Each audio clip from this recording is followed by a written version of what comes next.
I want to take a minute to explain the public land survey system and how it is described and laid out. So the public land survey system is a way of describing land here in the United States.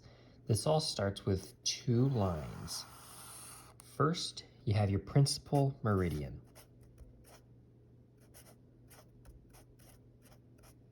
This line runs north and south. And second, you have a line known as a baseline. This runs east and west. So this is north, east, south, and west. So this is our basic starting structure of the public land survey system. This point, where our principal meridian and our baseline intersect, is known as our initial point. This is the point from which all of our townships, which is the main structure of the public land survey system, this is the point from where all of those are described. So the next lines that are important to understand and place are lines known as standard parallels. So these lines run east and west and are known as standard parallels. These are offset 24 miles north and south of our baseline, continuing north and south. So you got this standard parallel, but there's also one up here, and so on and so forth, all the way up north and all the way south. So you got your standard parallels. Next, you have lines running north and south, known as guide meridians. So these are guide meridians. As with your standard parallels, these are offset 24 miles each way of your initial point and outwards from there. So these squares that we've created from our standard parallels and our guide meridians are known as quadrangles.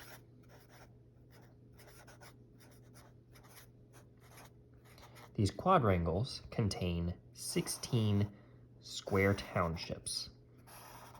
Now it's important to note that nothing is perfectly square, but for the sake of explanation, we're going to pretend that it is for now. So this is a quadrangle as stated, and each one of these is a section. Each one of these is a township. I'm getting a little bit ahead of myself. So we are going to look at this one, for example. That is a township. Okay, so I'm going to go ahead and I'm going to redraw that same township down here. So this square that I just drew is this township. This township is split into 36 sections. One more line there, and then 6 lines this way.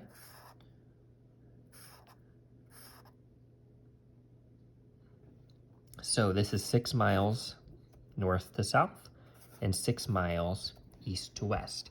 So that is a township. Now each township is broken furthermore into 36 sections. So each one of those squares is a section, which we'll get into a little bit better detail on the next page. So that red square right here is a section. And that's often abbreviated SEC for section. And all those should be roughly the same size, all those sections. That's just my bad drawing. Okay, so the reason for all this is to explain and describe land based off of these townships. So like we said, we started our initial point, and we want to try to describe this township that I have hatched right here.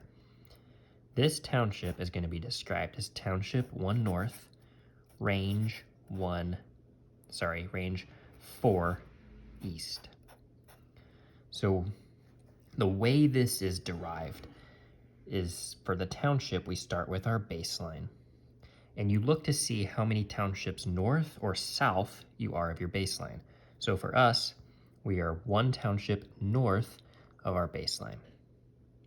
Now ranges are columns this way. I should say that townships are this way, and your ranges are the columns. So townships are your rows, ranges are your columns. But each individual square is called a township, so that might be kind of confusing. But anyways, we are 4 townships east of our principal meridian. So township 1 north of our baseline, range 4 east of our principal meridian. So that's the explanation for our township. That's all there really is to it. Say we wanted to look at this one to make this make a bit more sense. So we want this township right here. How do we describe that township? Well, it is 1, 2, 3. So this would be described as township 3 north, range 1, 2 east. And remember, as we stated before, this whole quadrangle and all the townships within it, there is one exactly like it here, one exactly like it here, and here. So just to make sure that this does make sense and to drive the point home, let's go ahead and draw it here and describe one more township, just so we make sure we know it. Say this township right here. This township would be described as township 1, 2 north, range 1, 2 west. So that's the basic understanding for how you're describing townships. Now remember, within each township, we have sections. So now let's go ahead and look at the breakdown of the township and how the sections work within a township. So let's go ahead and explain what's happening inside of each one of these townships. I already have a lot of things drawn out here just for simplicity's sake. So this is township 1 north, range 4 east, which we defined earlier on the first page, showing our breakdown of each quadrangle and then showing a township within the quadrangle. So this is a township within our quadrangle. Now remember, each township is 6 miles by 6 miles, roughly. They're never going to be perfectly square, but for the sake of explanation, let's just pretend that they are. The numbering of a township, the numbering of the sections within the township starts at the northeast quarter and snakes its way down and around until you get all the way to the southeast corner. So that's the numbering of the sections. Now each section, I have section number 1 shown here. Each section is furthermore broken into 4 quarter sections. So we're looking at section number 1 here, and this is happening within every single section you see here. So section number 1 is broken into the northeast quarter, northwest quarter, southwest quarter, and southeast quarter. And each section is a mile by a mile. Now, at each corner of these quarter sections, you have monuments. The ones that are on the outside are known as section corners. So this is the northeast section corner. That's the northeast section corner of section 1. This would be the southeast section corner of section 1, southwest section corner, northwest section corner. Now these ones that are halfway between our section corners, so that's this one, this one, this one, and this one, are known as 1/4 corners. This one specifically would be our east 1/4 corner, because it's on the east line of section 1. This would be the south quarter corner, this would be the west quarter, and this would be the north quarter corner. And then the corner at the center is known as a center corner. So those are the monuments monumenting the breakdown of the lines. Now, furthermore, within each section, within each quarter section, you can be split down even farther. And this is the farthest I'm going to go for simplicity's sake. but this is how the breakdown works. I'm going to draw this a little bit bigger. This is going to be the same section number 1. So this and this are exactly the same thing. Just drawing it out a little bit bigger. So let's say I want to purchase or describe this piece of land right there. How would we do that? So we're going to start small and we're going to work our way up big.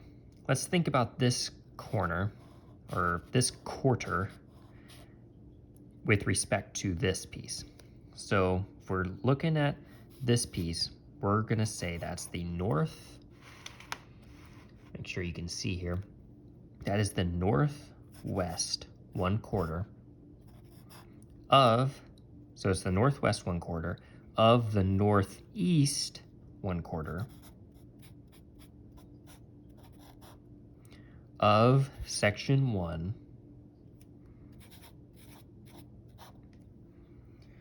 of township 1 north, range 4 east. So township 1 north, range 4 east. So that is the full explanation. So we're starting small and we're working our way up big. So hopefully that makes sense. This is the northwest quarter, because it's the northwest quarter of this. So it's the northwest quarter of the northeast quarter of section 1 of township 1 north, range 4 east. And remember, this township then falls inside of one of our quadrangles. But you don't ever describe the quadrangle. This is the furthest you go. So let's just take one more look at this. We could say we have this, and you can even split this further. Let's say it's split like that. And let's say we want this piece. How would we describe that? You would describe that by calling it the west half of the northwest 1/4. So it's the west half of the northwest 1/4 of the northwest 1/4 of section 1 of township 1 north, range 4 east. So hopefully that makes sense. You're pretty much just, you have to just think about it and start small and work your way big. It takes a minute to see, but it all makes sense once you do see it. So with that, I think townships should make a decent understanding for you. So yeah, with that, I leave you with the understanding of townships.